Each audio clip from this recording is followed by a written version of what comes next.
I'm just trying to be honest. And the way that people gripe about that is so freaking stupid. How have neither of you played Jaws? Where would you put it if you had your choice? Phrasing. Is there like a knife back here?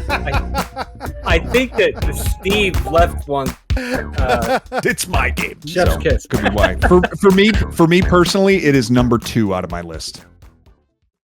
Hi everyone, welcome back to the channel. I am Retro Nate, and joining me today on this special episode, ranking the first 50 NES games that I've completed, is the It's Beer O'Clock podcast with Steve and Adam. Steve and Adam, thanks so much for joining us. Hey, thanks for having us. We're both very excited to join you, and I just realized I'm looking at our screen layout here, and it's like Retro Nate on top of both of the Boozy Boys at the same time. This is a dream come true. Who says dreams don't come true? Well, I'm glad to have you guys here. Waiting outside Nate's house with an autograph book. Hoping that he gives me one.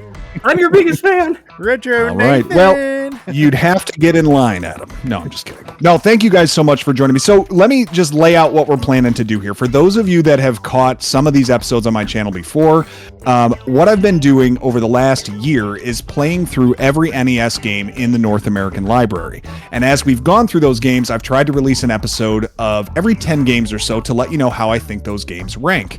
Well, we're up to 50 now, and that's a big job to do. So I thought we would approach it a little differently today, and I've asked Steve and Adam to join me. And what we're going to do is go through the entire list of 50 games and create a tier maker list to just put these in the proper slot so that you know the best and worst games that I have covered so far on my channel. Now, it's very important, and I think this is a good level setting opportunity for all of us, is that we are all massive Seinfeld fans. Would that be a correct assumption? I would heavily agree with that. I think the Del Boca Vista videos would back us up on that. Right. Absolutely right. Yeah, we love the sign. Love the sign. I think just clipping out "We're Big Lovers" is a perfect thing to put in this That's video. not a lie either. Great. I'm bigger than Adam, but still, big lovers. So what we've done is we have named our tiers accordingly. So real quick, I'm going to run you through the tiers that we have of games that we'll be putting on the list, and then we'll be going back and forth, debating where these games should fall, but I'll talk you through the rules when we get there. So the top tier, the best games of the NES, on the NES that we've completed so far, will be ranked in the tier "They're real and they're spectacular." The second tier below that are going to be masters of their domain. Below that is going to be, not that there's anything wrong with that. And then we move into the negative ones of prognosis negative, moving down below to cry again, because you cry and then play the game, and you cry again. And the final tier, the absolute disasters, are Blimp, a Hindenburg story. So that is what we are going to be placing the games into today. Here's how it's going to work. So I have played all 50 of these games. Adam and Steve have not played all of them, but they let me know which ones they have not played before we start. So the way this is going to start, and just to get things rolling, we're going to get those 5 games that neither of them have played out of the way. To do that, we're going to have Adam and Steve kind of pick the games from the list. I will place them on the tier maker and give my rationale, and we'll just kind of have a discussion about them. So let's get it going, guys. And I have to confess before we get going here, it was a bit of a blow to my pride to have to tell Nate when he asked us to do this, because I'm an NES guy. NES is hands down my favorite console, but to come back and tell him I haven't played some of these, that hurt a little bit. But Nate's a friend. I wanted to be honest to my friend and tell him that I have not played some of these. So that being said, I'm going to kick this off with Astyanax, purely because I'm proud of knowing how to pronounce that. It is a good point of pride there, because I was challenged on how I pronounced that in one of the comments on the video. Someone's like, "Are you sure that's right?" I was going off of the way you pronounced it when I said it. I gained my confidence from you, Steve. Okay, so wait, if I say it wrong, is that right? Is it Astyanax? It absolutely is. Okay. That is I was how starting it's to get scared that I had it wrong. I was like, after all of these years, wait, I learned it wrong. Because as a kid, I don't even know what I said. said as a kid, but it's like that was also a game I didn't have a lot of exposure to. I think I said Astyanax when I was a kid. I want to say that's what I said as well. I mean, how many ways can you pronounce that? But anyhow, I think it's Greek too. That's actually where it sources from. So Astyanax, Adam, you have not played this game. Or no, you have played this game. Is that right? I have not played this. You have not. Neither of you have played this game. So Astyanax was one that I rank this one kind of like right in the meaty part of the curve of the not that there's anything wrong with that tier. It was a level by level platformer. The game itself kind of almost presents like it felt like a fantasy, like never ending story type feel to it. The plot of the game is kind of wild. This like teenager gets sucked into a fantasy land and has to defeat the evil warlord or warlock or something like that. There was a lot of getting sucked into a fantasy land back then. A lot of that back then. But level by level platformer, really interesting like weapon upgrade system. You have 3 different weapon upgrades you can get, but they affect your attack power and magic power differently. The soundtrack was a banger. It was really, really good. Of the 5 games that you guys have not played, this is actually my highest rated one, right in the meaty part of the not that there's anything wrong with that tier. I think it sounds like one of those like pharmaceutical commercials that you would have, like Astyanax. Yeah. The side effects of Astyanax are... Yeah. And there's happy people playing volleyball as they describe it. Yeah, I was going to say, we said it like 4 times, Adam. How did you still get it wrong? I'm sorry, I blacked out. Adam wasn't even here. Adam up there with his Anton LaVey goatee. Have I seen you with this goatee before? I don't know. I think so. I think I love it, actually. It frames up the chin. Is there like a knife back here? I think that Steve left one. You got on the call today, and I was like, Adam looks just like 15% more sinister today. I have made the comment that I look like a Bond villain in the past. Yeah. It just hit me who you remind me of, and I'll talk about it. But you've got a first pick now, Adam. We're gonna go over to Adam. So we have slid Astyanax right into the middle part of the curve to kick this thing off. Adam, you get to pick the next one of the games that that neither of you have played. I've never played the Guardian Legend. All right, we're gonna cut that. We're gonna pick the ones that neither of you have played. So I you didn't have know not. Steve. Okay, so Arkista's Ring is good. I think it's Arkista's Ring. I'm going to say every game wrong just to piss you guys off. Arkista's Ring. This one, yeah. I thought I was going to like it. And I actually, in the video I did of playing it, I was like, maybe this is like a hidden gem on the console. It plays like a Zelda 1, like top down, but what it is like you're top down and you have a bow and arrow and you're clearing multiple stages of enemies, getting power-ups, getting weapon upgrades, armor upgrades, things like that. And the first 32, I forget how many, but you play through the whole story.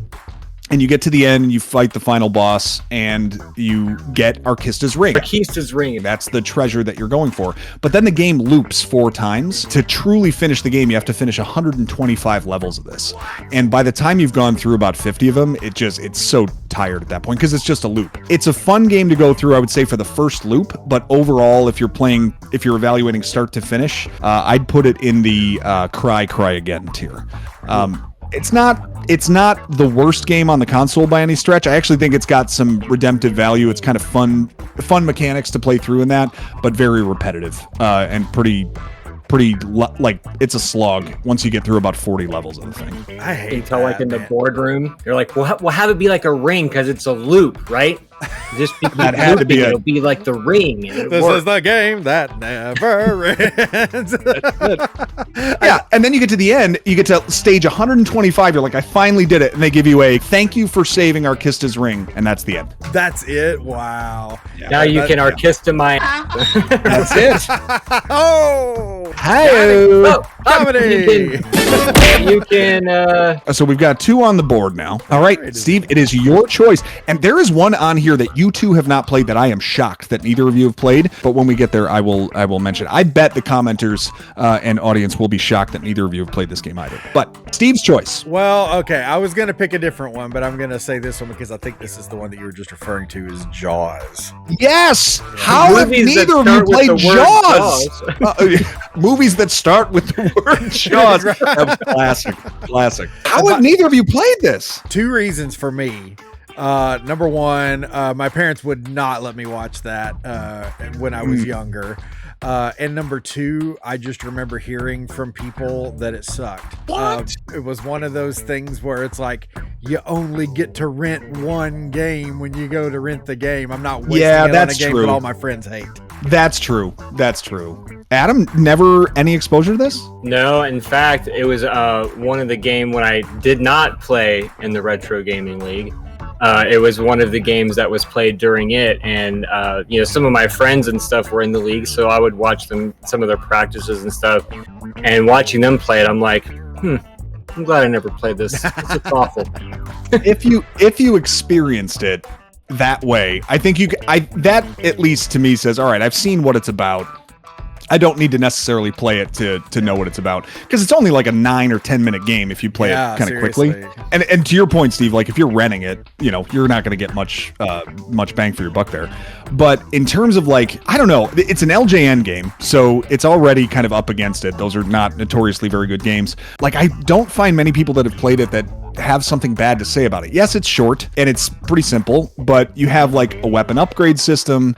You have currency that you can use to access those upgrades. You've got a little bit of a personal like armor upgrade. You can get a submarine that has different weapons in it and stuff. And then once you finish like the main gameplay and finish Jaws, you have kind of a final encounter screen too. That's a little different. I don't know. I always found it really enjoyable. It was never a big time commitment if I wanted to try to beat it. I have this actually in the last slot of my not that there's anything wrong with that tier. So it's like right on the border. It's like the meaty part of the curve for me in terms of quality game that I would put it in that category. So Stephen Corrin the game. Stephen Corrin, not showing off, not falling behind. It's called the T-Square. It's funny because a good friend of mine, 8-Bit Steve, who I did NES Pro Magazine with, he is like an expert at this game, and he's actually developed a strategy guide for it. Wow. That I could actually show on screen if I wanted to. But yeah, I've never played it, and it's like one of his favorite games, I think. So it's like a snack food. It's like just a really good, quick, light snack of a game. It's great. Yeah. No pun intended there with the shark theme and the snack. All right, there are two more in the we've never played category. Adam, you get to pick one of the next two. Galaxy 5000 racing in the 51st century. I like this one. 21st century, screw it. 31st, Bush League. 41st, screw that noise. Listen to me. 51st century. What do we think about what do we think about 61st? No, that's way too much. What the heck is wrong with you people? Let's not go crazy there. Yeah. All right. Yeah. Galaxy 5000 was one that I played a ton as a kid, but it wasn't until posting this video that I realized that so many people had never heard of it and never played it. I had to admit this to Nate, that when he told me about this game, again, another point of shame where I'm like, I don't think I've ever even heard of this game existing. This was one like a cousin brought over at one point. It's like, yeah, we'll play this one. It was great. And we weren't very good at it at the time, but I remember feeling like it was so different than some of the games that I had played. I'd never really played racing games before, but this had like an RPG feel to it. You could upgrade your ship, you could upgrade your weapons on your ship, and you would attack all of the other racers and ships that you were racing around. So like the plot of the game is you have to get through the entire galaxy it's our galaxy, it's the solar system, and there are 4 racetracks that you are racing around on each planet in the solar system. And if you clear them all, you win the game. But while you're doing it, you have weapons that you can attack the other cars and blow them up, and you earn money that you can upgrade your vehicle, and it's really interesting. I always thought it was a pretty quality game. The score of it actually was pretty good too. And I put that one right in the not that there's anything wrong with it category. Only a couple of slots ahead of Jaws on my personal list. But obscure, but worth giving a play if you're into racing games. But it plays well even if you're not a race fan. So it's a pretty good game. No ship.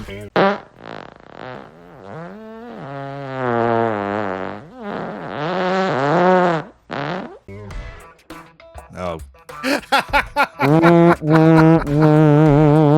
Nice job. Seriously though, to hear your description of that game, you ought to check out a game called Dragon Force. I think it's called Dragon Force. It's another sort of shmup with like almost kind of like leveling up RPG. Maybe not Dragon RPG, Spirit. Maybe it's Dragon Spirit. Maybe it's Dragon Spirit. There's You're like a also blue Lightning dragon to begin. Force. Lightning Force. Also an NES game? I don't know. Or if is that a it's an NES completely game. different thing? Oh, okay. Yeah, the Dragon game, I just remember. It's actually, I think it's on Switch Online, come to think of it. Dragon Force is a power metal band from Europe that I've Hey! seen multiple times. Well, never mind. Listen to them instead. But no, I played that game one time on stream because one of my followers had requested it, and it's actually pretty fun and has a lot of interesting elements that most shmups don't have. So it's shmup is short for shoot 'em up, right? Yeah. We decided as a society those two extra syllables were too much. We couldn't Yeah. Too much. possibly Way say 'em. quicker. to Okay. say shmup. Okay. Shmups are one that I'm starting to like understand the distinct differences in between as I go through more of these, and it really interesting. I think you can do a lot with them that might not be noticeable to the acute observer, but there are many moods, many shades of shmuppage. You have, All right, but one thing that is in common of all of them is massive slowdown. Yeah. If yeah, you don't have slowdown in your shmup, it's not one. right. That's yeah. right. The too many sprites on screen kind of thing Yes. where you're using. Yeah, I rely on that heavily to get through most games where my brain is just fried processing. I'm like, I need more on the screen so I can make sense of what's going on. All right, we are 4 games in. One more to go, Steve, so you know which one you're picking. Which one are we rating next? It's got to be Tom and Jerry, the ultimate game of cat and mouse. The ultimate game of cat and mouse. Do you know who suggested this one to me, Steve? Was Ketsy one time. Really? Ketsy Q. Yeah. And I love this Ketsy. yeah, well, I did until this game. And then, man, this one stinks. It's very difficult, but it also sucks. So at least it's got both of those elements to it. What I can say about it, at least graphically, it was pretty good. The way they drew like Jerry, and so you play as Jerry going through like 10 levels of the house, avoiding a bunch of pitfalls and traps and stuff, and then you have to defeat Tom at the end of every level. So it's like 2 stages and then a boss stage in 5 different worlds. So I guess 15 total levels. It's brutally difficult, and there are no, like, I think there's maybe 1 continue and then you're done and you got to start over. So very high stakes. Like if you don't get through the whole thing, you're starting all the way over. Every third thing ends up killing you in this game. You can access secret worlds, and then the secret worlds can actually kill you just as much as the regular level. So there's like no benefit to it. I don't know. It was pretty disjointed to me. I was glad I'm glad I'm done with it and never have to play it again. That's kind of how I feel. So this one though, even though all of those great things I said about it, I'm only putting it in the cry again category. I'm not putting it in the Hindenburg category. Yo Noid does that. Yo Noid has secret levels that will royally screw you. It's like, oh, thanks. I appreciate that. You're a Yonoid savant, though. I love Yo Noid. I'm going to have to rely on your expertise when I have to get to that one. It's a At fun least game. at least this game wasn't marketed towards kids or anything, so they wouldn't get frustrated at playing it or. Right. You know. Yeah. Exactly. Let's pick the group that has the worst eye-hand coordination possible and give them a game that adults can't finish in that amount of time. Yeah. It was exactly my thoughts when this was marketed, or when I played through this. I'm like, how on earth could they make this for kids? The other thing too, and I think I mentioned this in the video I made, the whole premise of the story is that Tom has locked up Jerry's cousin in the attic in a jail cell and is luring Tom Tuffy? to go, or Tuffy? Is that yeah, cousin? Tuffy, yeah, and Tom is luring Jerry to go rescue. It's like some weird SVU type of plot line that they got going for these 8-year-olds in this game. Yeah, it was a little. Tom's kind of a sociopath, but all right, that is the end of the games that you guys have not played. So the way that we're going to go from here is that the rules are there are no rules. No, the rules are that we're all going to now go around one at a time, picking one game that remains on the list and putting it into whatever tier we see fit. From here now, we're going to be able to debate these games and decide, try to sway maybe the opinion of whoever's putting it on the board, but ultimately whoever picks the game gets to put it on the board wherever they see fit. And this could be where it gets a little contentious if we have differing opinions on a game, but we've done enough of hearing me talk about these. Let's go ahead and turn it over to Steve or Adam to go first and select a game that you have played and put it on the list. I'm going to defer to Adam because he comes first alphabetically. So Adam, why don't you make a choice? I knew you were going to say that. Well, one of my favorites on here is Castlevania III, Dracula's Curse. That was a fantastic game, and how I learned it, I spent a lot of time with it, actually, was, again, for the Retro Gaming League. This is going to come up a lot, just so you guys know. You say what you need to say. Most of these games I have experienced. Since Nate is uninitiated here, the Facebook Retro Gaming League is a retro gaming league where they choose typically the worst possible games that no one is going to choose to play on their own unless forced to in a competitive setting. The people who run it are wonderful people. The people who compete in it are wonderful people. But the games are terrible, and that's why I've never competed. Well, one of those games was Castlevania 3, and I had played like Castlevania 1 before, but I certainly had never played 3, and it was during that time that I had watched Willy Will over at Green Slade just crushing through Castlevania games, and then eventually I had gotten so familiar with the game that I ended up trying to do it with a no-death run, and ended up getting that. So played a lot of Castlevania 3, so I was very happy to, spoiler alert, not only see it on the list, but also very high on the list, because I would have this very high on my list too. It's a fantastic game. It's got a lot of variety to it. There's different pathways that you could take. Soundtrack's incredible. Yeah, so good. Castlevania soundtrack's always a banger. Yeah.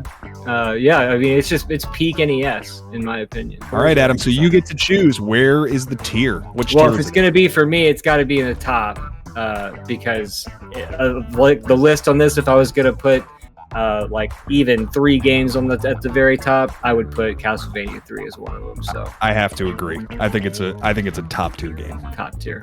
Yeah. I think everything you said does it full justice. Steve, any contention? No contention. I'm not going to say anything else just because I think you've covered it all. Top tier. Well, I rehearsed this beforehand, so.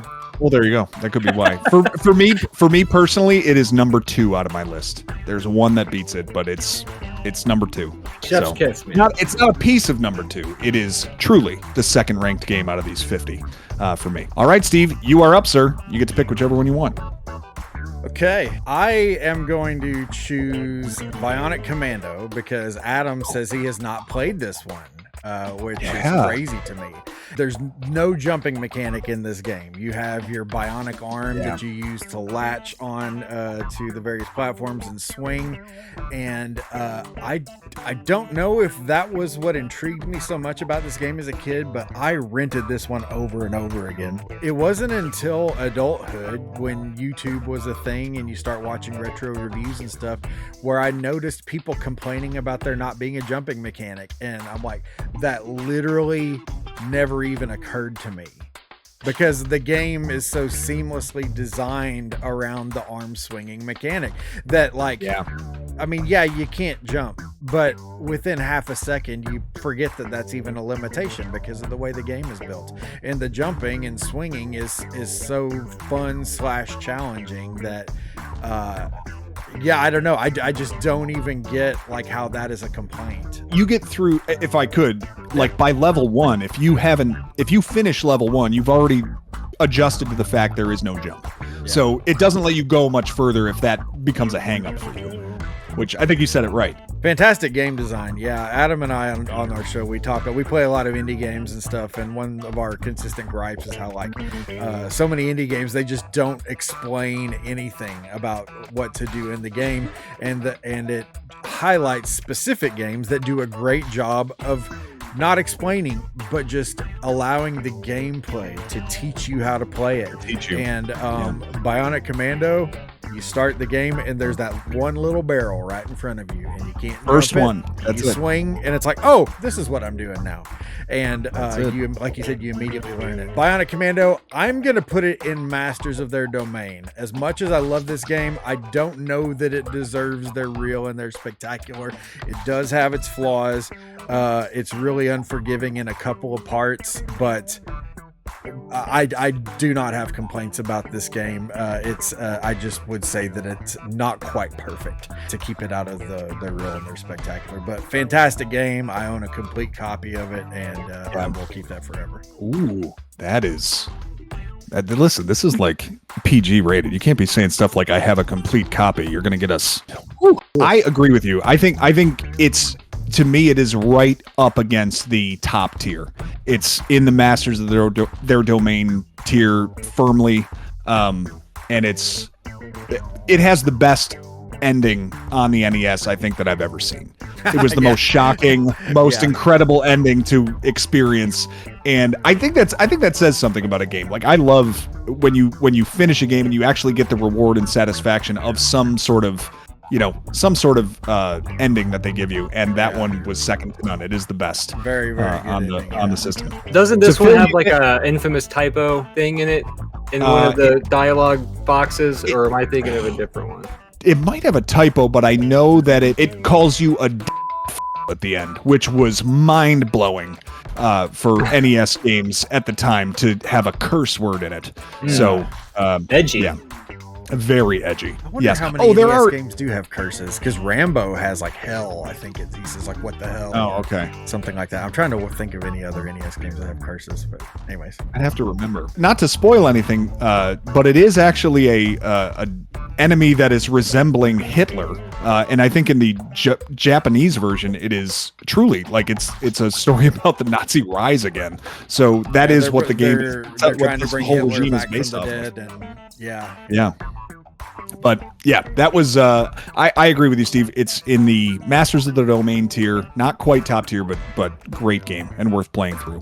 All right, is it my selection? I suppose it is. All right, I am going to go a little bit different direction, and I am going to take care of this one right now because I don't trust any of you.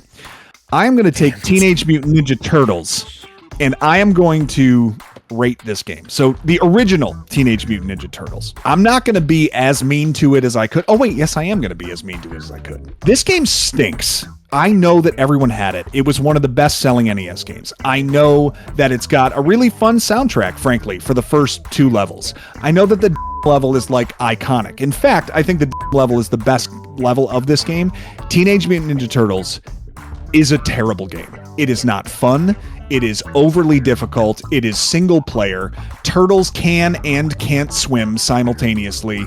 And the enemies that are in it are from the comic book, which is not when TMNT really had its rise. That was from the cartoon. So all of this stuff is just, it's like a rattan piece. It's oddly out of place. I don't think that this game is nearly as good as it's remembered. I think most people like the first couple of levels, but don't enjoy the game in its entirety because no one ever got through the thing. I have it in the cry again tier, and that is where it's remaining. Okay, I've said my piece. Feel free to come at me, bro. Now, could you be a little more specific with how you feel about the game? Why don't you tell us how you really feel? It's just not that good. Yeah. Like, if someone has the other opinion, I'd love to hear why you think it's good, but I don't know why I didn't get the same. Like, I played it a ton as a kid. I actually liked it as a kid. Going back now, I'm just like, this is just not it for me. It does turn into like a cheap fest difficulty spike nightmare towards the end, you know, like the last 2 or 3 stages. I got that game as a gift when I was a kid, and I remember being so excited, and it was probably like how I first learned how to cope was, you know, like when you play the game and you want to like it so bad and you're just like, this game's just making me mad, and it's not fun. And you just, you're like making yourself like it because it's the Turtles, you know. But you look at the cover, you're like, no, I love it. I'm gonna put it in again, and it's still not great. That's how I feel. I'm just trying to be honest. Steve, come on, I know that you're not feeling it. Yeah, well, I don't. Yeah, I think you and I look at this game differently because you're wanting to complete the game, and Adam knows better than anyone that I am totally fine with never finishing a game. The way I see it is like when I go to the game wall to pick something out to play, it's 31 flavors or however many flavors Basket dropped. Yeah. I can get my little spoon out and I can eat a little bit from my tiny little pink spoon here. Then I'll just get a little pink spoon over here and I gotta try that one. And I have so many fond memories of this game. I do think that people are such babies about the level. It is not that It's not hard. that tough. The level is not hard. It's not It is that not tough. hard. It's not. And the way Yeah. that people gripe about that is so Yeah. freaking stupid. I hate that. But It is the seaweed part, I think, that everyone like lost their minds at. But anyway, go ahead. But what is so hard about that? I don't get it. It's like you time your taps. How is that different Right. than any other game that we play? I don't know. I don't get why it's so difficult. And it's funny because I did stream a little bit of this a few years ago. Made it through the level, no problem at all. People are like, whoa, how'd you do that? And I'm like, I haven't played this game in literal decades and I got through it flawlessly. Yeah. How is it not? Yeah, I don't get it. Anyways, all that to say, you're not wrong. The difficulty does spike like crazy at the end. And it gets just beyond unfair. Enemy respawning is weird. Your assessment is totally fair. While I disagree with Cry again, I can't disagree with anything you said. Okay, where would you put it if you had your choice? Which you don't, because it's my game. But go ahead. I would put it in, not that there's anything wrong with that, just because it's a fun time. I enjoy playing it. The music is rad, but I don't feel any need to complete it. I'll play up to the part where it gets too hard. I'm like, okay, I'm good. I'll go play something else now. All right, I got you. And that probably speaks to why maybe we view it a little bit differently too. Yeah. Because really, that end, the last 3 levels is probably what does me in. Like the first 3 levels, I'm kind of okay with, and then you get to the last 3, and I'm like, oh man, I'm done. I was gonna say, if you think the level's hard, call me when you get to the techno drone. Oh, because- absolutely. Yeah. If you Yeah. can't handle you just need to not boot up that cartridge. Yeah, Ooh. that's it. Yeah. Oh my goodness. Well, That was I like a feel game better. that you left on. You left it in the Yes. system and you had to go to school, and then you came back to it. Yes. Yeah. No continues either, or no save points or anything. Got to do it start to finish. So, Exactly. Yeah. all right, Adam, you are up. You get to pick the next one that we're putting on here. Thank you guys so much for joining us, and thank you again to It's Beer O'Clock. Go right now and subscribe to their channel. I'm going to put the link in the description below. Make sure that you are catching up on all of their content, as well as the next episode of this that's going to be coming out in the next couple of weeks, as we get through all of the first 50 games that I have completed on the channel, ranking them start to finish. Thanks for joining us. Thank you, Adam, and thank you, Steve, for joining me. I look forward to doing this again.